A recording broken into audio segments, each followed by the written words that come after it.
Hello guys, मैं आपकी story teller Gayu Patel.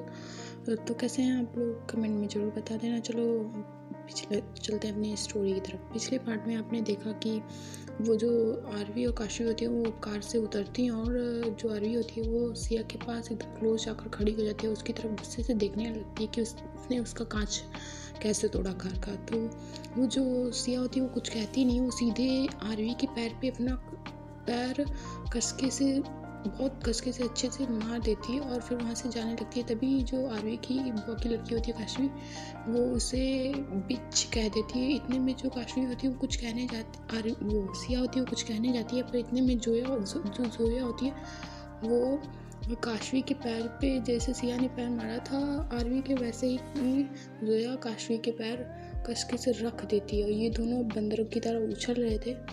तभी होती है काशवी जोया कि ये दोनों लोग होते हैं जो होटल की तरफ जाने लगती है। तभी काशवी वो उनके पीछे जाने लगती है। तभी उसका जो आरवी है वो काशवी का हाथ पकड़ लेती है। कहते ये 3-4 दिन हम इसी होटल में रहेंगे, देखते हैं इनका मैं जीना दूभर कर दूंगी। चलते हैं हम अपनी मतलब क्या होने वाला है अभी स्टोरी पे। अब चलते हैं अपने इसी वाले पार्ट पे। अब ये जो सिया और जोया होते हैं, वो सिया ने अपना फ़ोन उठा लिया था कार से, उसका थोड़ा फ़ोन टूट गया था, मतलब नीचे का हिस्सा था टूट गया था, वो कार के नीचे ही था, ऊपर वाला हिस्सा लेकर वो चली गई थी। अब ये दोनों अर्थ फ्लोर की ओर अपने कमरे में जाते हैं और जहाँ अवनी पहले से थी, क्योंकि वो पहले से ही अपने कमरे में आ गई थी, तो रूम पर ही थी। जो जैसे ही दरवाज़ा खुलता है सिया सीधे जाती है रूम में और सोफे पर बैठ जाती है। वो जो अपनी होती है वो उसे इस तरह रोते हुए देखकर जोया से पूछती है कि इसे क्या हुआ। तो जोया कहती है कि 2 मिनट मुंह बंद रखेगी। और वो सिया की तरफ देखने लगती है। सिया है वो जो अपने फ़ोन को हाथ में पकड़कर बैठी और रो रही थी, कह रही थी कितना मस्त फ़ोन था मेरा यार, टूट गया, मैं इस ट्रिप पर कैसे जीऊँगी अपने फ़ोन के बिना। वो छोटे बच्चे की तरह एकदम रोने लगती है। तभी जो जोया और अवनी होते हैं वो उसे समझाने के लिए जाते हैं, पर इतने में ही सिया सोफे पर से उठती है और विंडो की तरफ जाती है और अपने फ़ोन को टैप करती है, मतलब उसको थोड़ा सा सहलाती है, टैप करती है और कहती है कि मैं तुम्हारी मौत का बदला जल्द ही लूँगी। और इतना कहकर वो फ़ोन को में से सिम निकाल लेती है और फ़ोन को ऐसे ही वो छोड़ देती है विंडो से। एर्थ फ्लोर से फ़ोन सीधे ज़मीन में गिरता है जाके और वो टूट जाता है। इतना करके वो सीधे सोफे पर फिर से बैठ जाती है आके। अब जो अवनी होती है वो जोया से पूछता है एटलीस्ट मुझे तो कोई बता दो कि हुआ क्या है। तभी जोया कहती है तुझे क्या करना है, अब तो अपना मुंह बंद करना। तभी अवनी कहती है कि जब मैं तुझसे अच्छे से बात कर रही हूँ तो तू भी अच्छे से बात कर, इतना रूडली बात करने की कोई ज़रूरत नहीं है। इतना सुनकर होती है जो जोया थोड़ा सा शांत होती है और उसे सारी बात बताती है। तभी जो अवनी है वो सिया की तरफ देखती है जो अब भी कह रही थी मैं अपना फ़ोन का बदला ज़रूर लूँगी। तभी जो जोया होती है वो कहती है कि ए भाई, तूने उसकी गाड़ी का शीशा तोड़ा है, हाँ, और वैसे भी हम लोग पिकनिक पे आए हैं, ऐसा अब तूने उसका बराबर कर लिया। तो उसने तेरा फ़ोन तोड़ा और तूने उसका कांच तोड़ा कार का, हिसाब बराबर हो गया। और वैसे भी हम लोग यहाँ पिकनिक पर आए, कोई पंगा मत करना यार। इधर जो अवनी होती है उसका गुस्सा तो 7वें आसमान पे चढ़ गया, तो वो ज़्यादा कुछ बात तो समझती नहीं है, सीधे वो नीचे चली जाती है। इधर जो जोया होती है वो जाती है और सिया के पास सोफे पे बैठती है और कहती है यार जैसे वैसे इन्हें जिसके पैर मारा था ना उसके अच्छी खासी लग चुकी थी, पर ऐसा लगता है कि जिसने मतलब तूने जिसको पैर मारा था उसको मैंने कहीं देखा है, पर पता नहीं मैंने कहाँ देखा है। तभी सिया होती है कहती है हम यहाँ रिलेशन बनाने बैठे हैं क्या कि कौन हमने कहाँ देखा, किसको देखा, कैसे देखा। तभी जोया कहती है वैसे भी यार तूने उसका कांच तोड़ दिया ना, हिसाब बराबर हो गया ना, अब जाना अगर तो नया फ़ोन ले लेना जाके ना, वैसे भी तूने उसका शीशा तोड़ा है, वो तेरे फ़ोन से ज़्यादा महंगा होगा रे, तो प्लीज़ छोड़ दे। वैसे भी 4-5 दिन के लिए पिकनिक आए हैं, कोई हंगामा मत करियो प्लीज़। और वैसे भी तू लड़ती नहीं है, तेरे ब्याह में हम ही और अवनी लड़ते हैं और तू हमको फंसा के चली जाएगी और पिकनिक हमारा सब वेस्ट हो जाएगा। तो इससे अच्छा है शांत बैठ, चिल कर और बदला लेने की छोड़ दे बस। तभी जो सिया होती है वो कहती है बात तो तेरी सही है, मैंने उसका कांच तोड़ दिया कार का, तो हिसाब तो बराबर हो गया है, चलो कोई बात नहीं, हम लोग पिकनिक करने आए, चलो इस बात को छोड़ते हैं। तभी वो देखती है कि अवनी कमरे में नहीं है। तभी वो जोया से कहती है ये अवनी कहाँ गई। तो जोया होती है वो अपने सर पर हाथ मारती है और कहती है यार ये पक्का कोई बखेड़ा खड़ा करने गई होगी नीचे। वो इतना कहकर ये दोनों लोग भी कमरे से निकलते हैं और इधर जो उन्नी होती है वो होटल के नीचे पहुंच जाती है और अपने सीनियर्स से पूछती है कि सिया का फ़ोन किसने तोड़ा, मतलब कैसे टूटा। तो वो सीनियर्स होते 2-3 सीनियर से पूछती है, पर उसमें से एक सीनियर आरवी की तरफ इशारा करते हैं और कहते हैं इस लड़के ने तोड़ा था जो वहाँ पे खड़ी है। तो इधर जो होती है आरवी वो ड्राइवर को बता रही थी कि संभल के गाड़ी ले जाना और इसका जो कांच आगे का टूटा वो सही से सही करवाना, कोई दिक्कत ना हो। इतना कहकर वो उधर ड्राइवर चला जाता है वहाँ से कार लेकर। इधर ये दोनों काशी और आरवी वहीं पर खड़े हुए थे, तभी पीछे से अवनी होती है वो जोया का वो आरवी का कॉलर पकड़ती है और अपनी तरफ टर्न करती है और 2-3 मुक्के उसके फेस पे जड़ देती है, जिससे वो आरवी का था थोड़ा सा ब्लड आने लगता है लिप्स के साइड से, इधर से क्योंकि जो होता है वो उसके साइड से ब्लड आने लगता है। इतने में जो काशू होती है वो अवनी का कॉलर पकड़ती है और अवनी के 2-3 मुक्के जड़ने लगती है। इन दोनों के बीच में अब तगड़ी सी लड़ाई हो रही थी। इधर जो आरवी होती है वो कुछ करती नहीं, वो वहीं पे खड़ी होकर देख रही थी कि मतलब काशवी अब लड़ रही थी अवनी से, तो वो दूर होकर बस खड़े देख रही थी। इन दोनों को अलग भी नहीं करती है क्योंकि जानती थी काशवी अब इससे निपट लेगी। कभी काशवी के फेस पे 2 मुक्के पड़ जाते, कभी अवनी के मुक्के 2 पड़ जाते, कोई इन्हें रोक नहीं रहा था वहाँ पे। तभी अवनी कहती है इसकी हिम्मत कैसी हुई मेरी सिया के फ़ोन तोड़ने की, इसकी हिम्मत कैसी हुई, इसने मेरी सिया का फ़ोन कैसे तोड़ा। और इतना कहकर वो काशवी को 2-3 मुक्के और मार दी थी। इधर जो काशवी होती है वो बहुत ज़्यादा गुस्से में आ चुकी थी। वो पहले तो ज़्यादा मतलब सिर्फ हटाने की कोशिश कर रही थी, मार ज़्यादा नहीं रही थी, पर अब काशवी ने भी ना वो अवनी के कस के 4-5 मुक्के जड़ दिए होते हैं मुँह पे, जिससे उसकी फेस पे स्वेलिंग आनी स्टार्ट हो जाती है और थोड़ा ब्लैक हो गया था फेस पे और लिप्स से उसके भी खून आने लगता है। और इधर वो जो काशवी होती है उसके भी अवनी ने मतलब तीनों लोगों को अच्छी खासी चोट लग जाती है। इतने में जो होती है जोया और सिया भागते हुए आते हैं, इन दोनों को अलग करने लगते हैं। वो आरवी तो कुछ ही नहीं करी थी, वो तो साइड में खड़ी हुई थी, बस इन दोनों की लड़ाई देख रही थी। जो काशवी और अवनी होती है वो बीच में लड़ रहे थे, पर जोया और सिया आ जाते हैं जो इन दोनों को अलग करते हैं। और ये लोग बस वो दोनों अलग कर रहे थे, ये दोनों एक लोगों को मारने की मतलब कोशिश कर रहे होते हैं कि खींचातानी चल रही थी इन दोनों के बीच में। इधर जो काशवी होती है वो बार बार कह जा रही थी कि तेरी हिम्मत कैसे हुई मेरी बहन पे हाथ उठाने की। और इधर जो अवनी होती है तेरी बहन की हिम्मत कैसे हुई मेरी सिया का फ़ोन तोड़ने की। तभी वहाँ पर जो होते हैं वो स्कूल इन आरवी और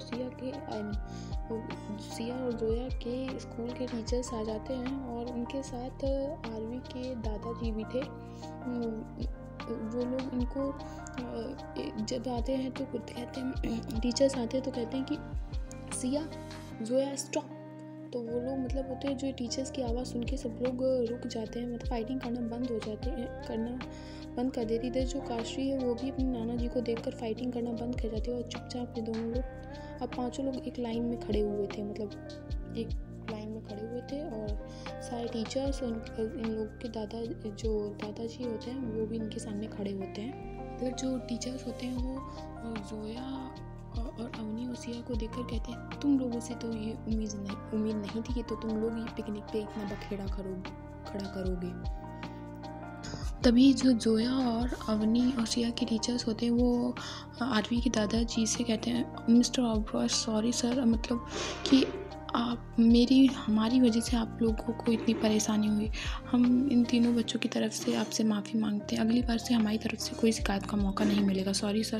तभी आरवी के दादाजी कहते हैं गलती दोनों बच्चों की है। तो इतने में होती है जो सिया होती है वो आरवी के दादाजी के पास जाती है और कहती है सॉरी अंकल, मुझे पता है कि हम तीनों से गलती है, हमें अवनी को मारपीट नहीं करनी चाहिए थी।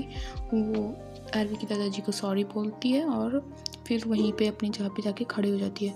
तभी अवनी और जो आरवी और काशवी होती है वो एक दूसरे की तरफ देखते हैं, कहते हैं देखो कितनी नौटंकी है, अभी देखो सुबह लड़ रही थी इतनी तेज पैर पे पैर मार के गई है और देखो कैसे भोली भाली बन रही है। इसकी ना इसने 4 दिनों में मैंने इसकी ज़िंदगी नरक ना बना दी तो मेरा भी नाम काशवी रहेगा नहीं।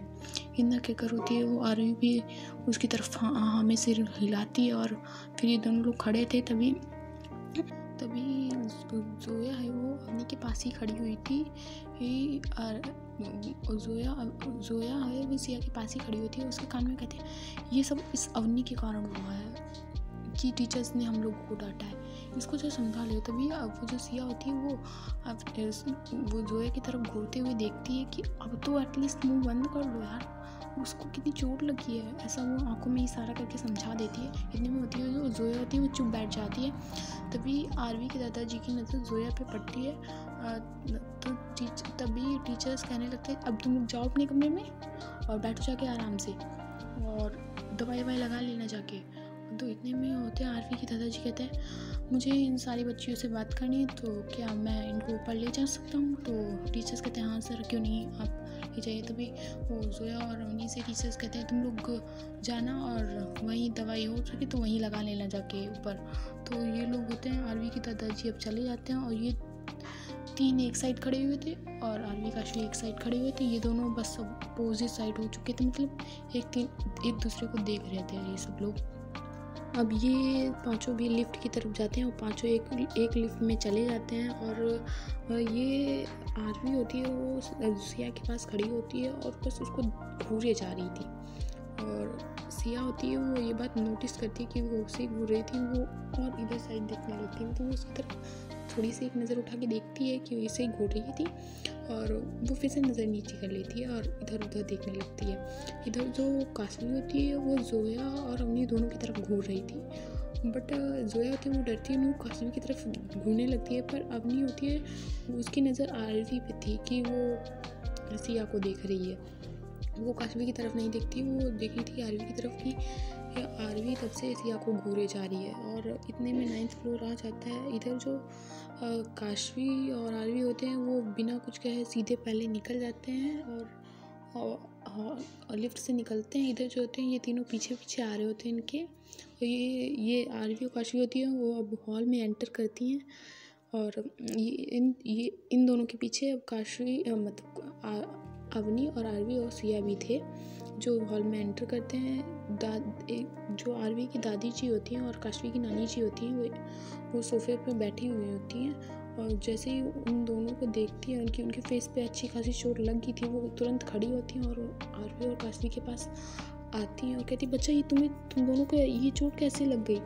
तभी वो दोनों लोग कुछ नहीं बताती हैं। इतने में काशवी होती है, कहती है कि नानी जी नाना कहाँ है? तो कहते हैं वो तो ऊपर गए। तो कहते हैं नानी जी उनको बुला दो प्लीज़। तो इतने में कहती है मैं अभी मेड से कहकर तुम लोगों के लिए वो फर्स्ट किट लाती हूँ, वो मेडिकल वाली किट होती है वो लाती हूँ। तो इतने में होती है ना वो, तो मेड वो किट मेडिकल वाली किट लाती है और दो लाती है वो। और इतने में नानी जी होती है वो नाना जी को बुलाने चली गई होती है और मेड एक किट सिया को दे देती है और एक किट होती है वो टेबल मेज पे रख देती है, सोफे के सामने जो मेज पड़ा था उस पे रख देती है सिया और मतलब काशवी और आरवी के बीच।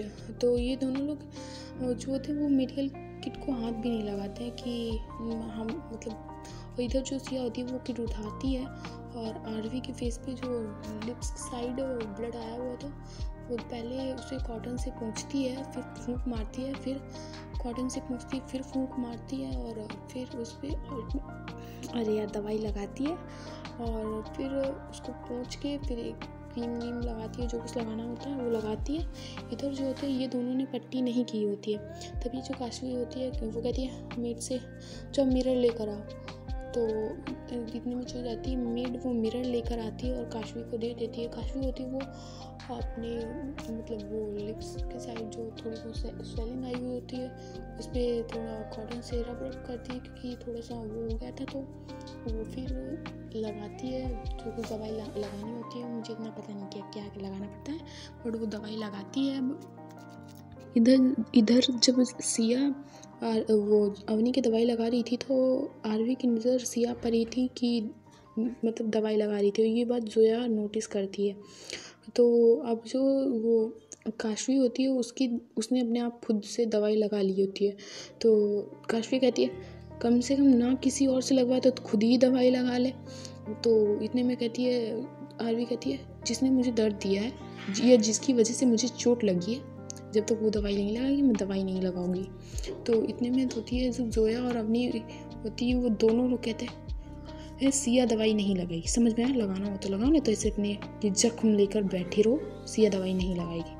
इतने में जो सिया होती है वो इन दोनों की तरफ देखती है और सीधे उठ के जाती है और आरवी के पास बैठ जाती है जाकर सोफे पे, और आरवी के होते जो साइड से ब्लड आया होगा उसे कॉटन से पोंछती है एंड देन उस पर दवाई लगा देती है और फिर से अवनी जोया के बीच में जाकर बैठ जाती है।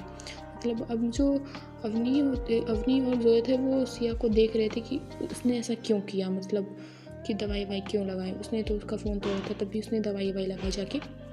इधर होते वो आरवी भी थोड़ी शौक होती है कि उसने सोचा था कि ये नहीं लगाएगी, थोड़ा एटीट्यूड दिखाएगी, बट होते सिया ने इतनी सब जल्दी किया था, वो उठ के सीधे से फिर से अवनी और जोया के बीच में बैठ गई। इससे पहले जोया और अवनी कुछ पहुँचे तभी काशी के मतलब आरवी के दादाजी की पीछे से आवाज़ आती है, कहती सबकी दवाई ववाई लग गई कि नहीं, चलो खाना खा लो, चल के चलो डाइनिंग टेबल पे बैठो, चलिए हमें तुमसे लोगों से कुछ ज़रूरी बात करनी है।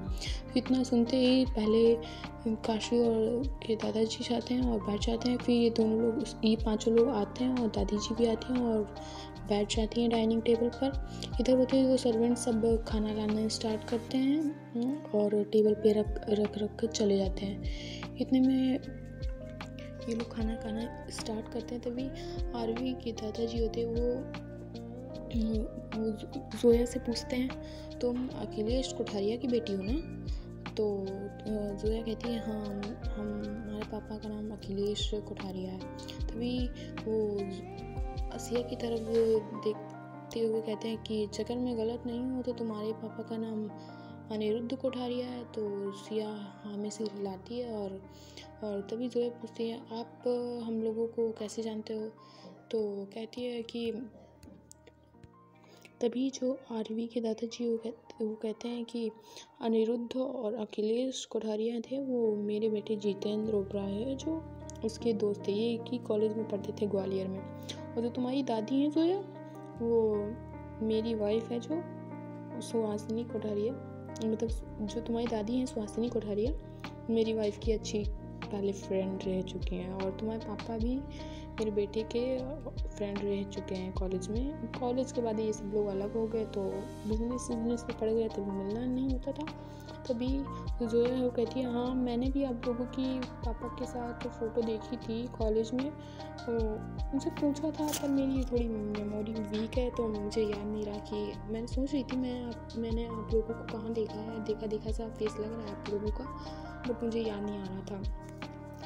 तभी आरवी की दादी जी कहती हैं जब हम लोगों ने ग्वालियर छोड़ा था तो तुम लोग ज़्यादा बड़े नहीं थे, तुम लोग लगभग 4-5 साल के हो गए जब हम लोगों ने ग्वालियर छोड़ा था, तब हम लोगों ने तुमको देखा था। तब से हमने जोया को पहचान लिया था क्योंकि जोया की पिक ना इंस्टा पे पापा के साथ पड़ी ही रहती है। बाकी सिया को हमने नहीं पहचाना था, पर थोड़ी सी आंखों और फेस के कारण थोड़ा था उसके अनिरुद्ध से मिलता था, तभी हमने जान गया कि ये अनिरुद्ध की वो बेटी हो सकती है। तभी जोया वो कहती है हाँ थोड़ा सा फेस अनिरुद्ध अंकल का मिलता है सिया से। सिया होती है वो कुछ बोल नहीं रही थी वहाँ पे, तभी वो मतलब वो आरवी के दादाजी होते वो कहते हैं पता है सिया के पापा हैं जो अनिरुद्ध और मेरा लड़का जितेंद्र, वो बहुत अच्छे कॉलेज के फ्रेंड हुआ करते थे, मतलब एकदम प्याराना दोस्ती बहुत अच्छी सी थी। ये तुम तीनों की अखिलेश और अनिरुद्ध ये तीनों लोग बहुत खास दोस्त थे। पता है जब तुम्हारी मॉम थी जो ऐसे कहते हैं कि तुम्हारी मॉम थी और अखिलेश की लव मैरिज हुई थी, बट वो तुम्हारी दादी थी पहले तैयार नहीं थी शादी को, तो जो जितेंद्र और अखिलेश होते हैं वो ना तुम्हारी मॉम रिद्धि को ना उनके घर से उठा कर और बिना तुम्हारी दादी को बताए हुए अखिलेश की शादी रिद्धि से करवा देते हैं। फिर बाद में 1 साल बाद जब तुम हुई शादी के बाद तो दादी जी ने तो कुछ नहीं कहा और बस चलता रहा, सब परिवार में ठीक हो गया बस। तो इतना जो सुनती है आरवी अपने पापा के बारे में इतनी देर से जो बातें हो रही थी, जितेंद्र वो, तो आरवी को थोड़ा गुस्सा आ जाता है और बस वो उठने वाली होती तभी आरवी के दादाजी कहते हैं कि आरवी बैठ जाओ, वो खाना खा के जाओ। तो आरवी होती है वो बैठ जाती है और फिर ये सब लोग खाना खाने लगते हैं और फिर आरवी होती है वो आरवी और काशवी दोनों लोग उठते हैं और अपने रूम की तरफ चले जाते हैं। इधर जो ये तीनों लोग भी होते हैं, ये लोग भी जाते हैं अपने कमरे में जाते हैं। अवनी होती है वो सो जाती है क्योंकि उसे अच्छी खासी चोट लग चुकी थी और थोड़ा सा पेन भी हो रहा था। पेन किलर खा के वो सो जाती है। इधर जो काशवी और आरवी होते हैं वो अपने रूम में जाते हैं और काशवी होती है वो आरवी से कहती है पहले इन तीनों को अलग करना पड़ेगा। वो डिवाइड एंड रूल वाला सुना है ना तुमने, बांटो और राज करो। पहले इन लोगों को ना कमरे से अलग करो, एक एक करके अकेले रखो, फिर इनसे हम निपटते हैं। तो इतने में होती है वो आरवी कहती है हाँ डिवाइड एंड रूल वाला अपनाते हैं वाला, पहले इन तीनों को अलग करो अपने कमरे में से, एक साथ नहीं रहना चाहिए, कैसे भी करके इन्हें अर्थ फ्लोर से अलग अलग रूम दिलवाओ कैसे भी करके। तो होती है वो अच्छे मूड में जाती है और दादाजी के पास और कहती है मतलब गुस्सा वुस्सा नहीं था, ऐसा लग रहा था कि बड़ी फिक्र चल रही है। तो ये लोग जाते हैं काशवी के पास मतलब दादाजी के पास और काशवी कहती है दादाजी ये हमारे इतने मतलब क्लोज रिलेटिव रह चुके हैं, फ्रेंड्स भी हैं, तो हम ऐसा कहते हैं ना इन लोगों को अलग अलग रूम दे देते हैं, थोड़ा सा आराम होगा, कहाँ एक में रहेंगे, वैसे भी हमारे गेस्ट हैं तो थोड़ा सा मतलब कंफर्टेबल फील हुआ। तभी आरवी के दादाजी कहते हैं कि ठीक है ये बात तो सही है। तो वो टीचर्स को मतलब वहाँ के टीचर्स को बुलाते हैं और कहते हैं कि मैंने सोचा कि इन तीनों लोगों का रूम अलग अलग कर दिया जाए, मतलब ये हमारे गेस्ट भी हैं थोड़े, तो मतलब रिलेटिव भी रह चुके हैं, फ्रेंड्स भी हैं, तो इन लोगों को रूम होता है वो अलग अलग करने का डिसीजन टीचर्स भी हाँ कर देते हैं और इनके लिए कुछ उनको एक्स्ट्रा फीस देने की ज़रूरत नहीं थी, मतलब पे करने की ज़रूरत नहीं थी, ये सिर्फ आरवी के दादाजी की तरफ से था। तो इधर जो है आरवी और काशवी के चेहरे पे तिरछी सी स्माइल आती है और वो लोग वहाँ से चले जाते हैं। इधर जो अवनी और सिया होते हैं और जो थे उनको तो कोई अंदाज़ा नहीं था कि वो लोग अब अलग अलग रूम में शिफ्ट होने वाले थे। तभी वहाँ पे टीचर्स आते हैं और उनके दरवाजे पे नॉक करते हैं। तभी होती है जोया वो दरवाज़ा खोलती है, तभी टीचर्स कहते हैं कि मैम कहती हैं कि जोया और अवनी तुम लोग ना अलग रूम में शिफ्ट हो जाओ, मतलब एक रूम तुम लोगों को मिला है अर्थ फ्लोर पे, उसमें तुम लोग रहोगे और अवनी इसी रूम में रहेगी। तो होती है वो जोया और अवनी होते हैं वो लोग मैम से कहते हैं पर मैम उन लोगों की सुनती नहीं है क्योंकि इन लोगों के कारण अच्छी खासी बेइज्जती हो चुकी थी नीचे। तभी ये लोग भी ज़्यादा कुछ बोलते नहीं हैं और अपना बैग पैक करने लगते हैं। इधर जो सिया होती है वो कहती है यार इतनी अचानक से ये क्या हो गया यार, तो कहती हैं चलो कुछ ज़्यादा कहना मत यार, वैसे भी अच्छी खासी डांट पड़ चुकी है हम लोगों को। तो ये लोग होते हैं अपना बैग कबर्ड से अपने कपड़े निकालते हैं, बैग पैक करते हैं। अब इन लोगों को उस रूम की कीज़ दी जाती है। उनका रूम था, बीच में 2-3 रूम खाली पड़े थे और उसके बाद उन लोगों को 2 रूम दिए गए थे। वो भी रूम बहुत अच्छे से थे, मतलब डिज़ाइन बहुत अच्छा था उन रूम्स का। और इधर जो होती है वो सिया थोड़ी देर जाके लेट जाती है और फिर थोड़ी देर बाद तो इधर होते हैं वो आपने और जोया होते हैं वो सिया के कमरे में आते हैं, कहते हैं तुझे अच्छा लगेगा ना। तो कह रही है तू कौन सा दोनों लोग एक साथ रह रहे हो, तुम भी लोग तो अकेले अलग अलग कमरे में रह रहे हो, तो अच्छा लगने की क्या है, वैसे भी 2-3 दिन बचे हैं, कैसे भी काट लिए उसे फिर चलते हैं। इधर जो अवनी ये लोग होते हैं वो थोड़ी बहुत बातें करते हैं फिर अपने अपने रूम में चले जाते हैं। इधर जो सिया होती है वो भी अब थोड़ी देर रेस्ट करती है। इधर जो आरवी और सिया होते हैं, मतलब आरवी और काशवी होते हैं, वो अब इन दोनों को परेशान करने का होता है प्लान बना रहे होते हैं कि कैसे क्या परेशान किया जाए। तब तो अब शाम के 8-9 बज चुके थे इन लोगों को और अब इन लोगों के खाने का टाइम हो रहा था। तभी ये तीनों लोग जाते हैं नीचे 2nd फ्लोर पे और मतलब डिनर करते हैं वो लोग जाके डिनर, समझ रहे हो, और वो लोग डिनर करते हैं जाके, फिर ये तीनों लोग अपने अलग अलग रूम में चले जाते हैं। इधर जो होती है वो ये लोग भी ऊपर डिनर करते हैं।